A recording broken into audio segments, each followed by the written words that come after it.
भैया 2 किलो पनीर देना। अरे रुको यार कल्लू, लाइन में लग जाओ, तुम हमेशा सबसे बाद में आते हो और सबसे आगे खड़े हो जाते हो। गजोदर भैया, हम 2 घंटे से लाइन में लगे, पहले हमको देना। अच्छा, जब तक मेरा नंबर आएगा तब तक तो सारा पनीर खत्म हो जाएगा, तो पहले आना चाहिए था ना। अरे आप लोग लड़ो मत, आप सबको पनीर मिलेगा भाई, शांति से खड़े रहिए। गजोधर सबको पनीर देने लगा। धीरे धीरे शाम हो गई।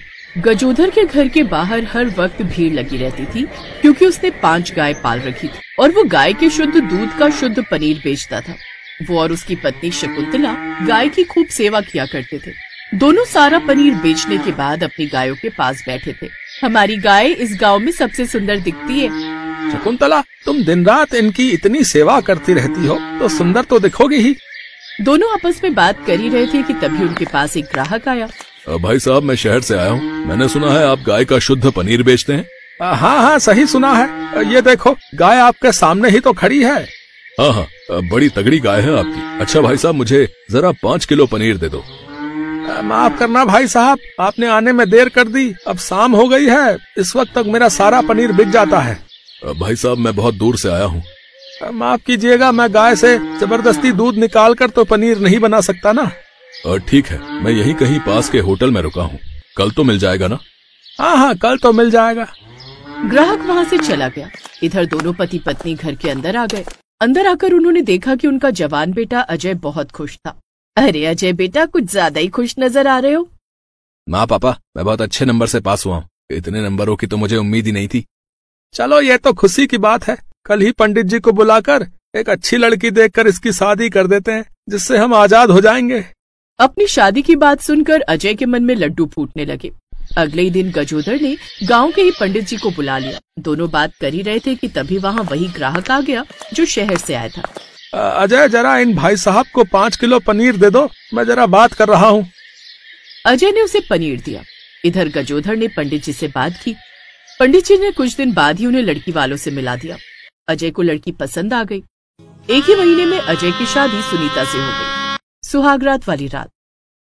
अजय, इस घर में तो चारों तरफ दूध और पनीर की महक आया करती है।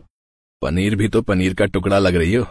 अगली सुबह सुनीता सोकर उठी तो देखा बाहर ग्राहकों की लाइन लगी थी। सुनिए, आपके माँ बाप ही पूरा कारोबार देखते हैं क्या? आप कुछ नहीं करते? नहीं, मैं भी उनकी मदद कर देता हूँ कभी कभी। अब तो सारा कारोबार तुम्हें अपने हाथ में ले लेना चाहिए। और सुनो, मेरे पास एक प्लान है।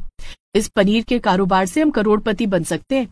पनीर से करोड़पति? लेकिन कैसे? आजकल केमिकल का जमाना है। मिल्क पाउडर में पानी और केमिकल मिलाकर हम ढेर सारा पनीर बना लेंगे। गाय की भी जरूरत नहीं पड़ेगी। गाय पालने में भी तो खर्चा होता ही है, वो पूरा बचेगा। लागत कम, कमाई ज्यादा। हाँ, बात तो तुमने सही कही। मैं आज ही पिताजी से बात करता हूँ। शाम को जब उसके पिता फ्री हो गए तब अजय अकेले में जाकर तबेले में उनसे बात करने लगा। पिताजी, अब आप आराम करो और ये पूरा कारोबार मेरे हवाले कर दो। फिर देखना, इस कारोबार को मैं कहां से कहां पहुंचा देता हूँ। आप इतने सालों से यही काम कर रहे हैं, पर करोड़पति नहीं बन पाए। मैं कुछ ही महीनों में करोड़पति बन जाऊंगा। अचानक ये ख्याल तेरे अकेले का तो होगा नहीं, क्योंकि अभी तक तो तुझे मेरा धंधा खराब लगता था। मैंने कितनी बार कहा कि सीख ले, पर तूने तो कभी इंटरेस्ट नहीं दिखाया। अब अचानक पता नहीं कौन सी खुराफात किसने भर दी, चला आया 1 महीने में करोड़पति बनने। गजोधर ने अजय के हवाले अपना व्यापार नहीं सौंपा। उसकी बीवी बहुत गुस्सा हुई। वो दोनों सिर्फ गजोधर और शकुंतला की मदद किया करते थे और कुछ नहीं करते थे। ऐसे दिन बीतते गए और एक दिन, अजय, मैं और तुम्हारी माँ जरा 2 हफ्ते के लिए बाहर जा रहे हैं। साले साहब की जरा तबीयत खराब है, उन्हें देखने जाना है। अपनी गायों का ख्याल रखना। बहू, जो भी पनीर लेने आए उसे बड़े ही प्यार से पनीर देना। उसकी फिक्र आप मत कीजिए सासू माँ, हम दोनों सब संभालेंगे। आप अपने भाई को देख कर आइए। तो इस तरह गजोधर अपनी पत्नी के साथ बाहर चला गया। अब सुनीता और अजय मिलकर योजना बनाने लगे। अब हम आजाद हैं। ऐसा करो, जल्दी से ये 5 गाय बेच दो। उसके बाद बाजार से केमिकल्स ले आओ। जब तक सासू माँ और ससुर जी वापस आएंगे तब तक हम करोड़पति बन चुके होंगे। क्या बात है सुनीता, मैं अभी गाय बेचने का इंतजाम करता हूँ।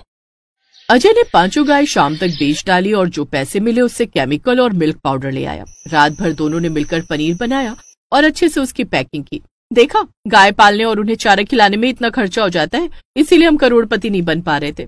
सुनो, अब एक और प्लान है मेरे पास, जिससे हम जल्द से जल्द करोड़पति बन जाएंगे।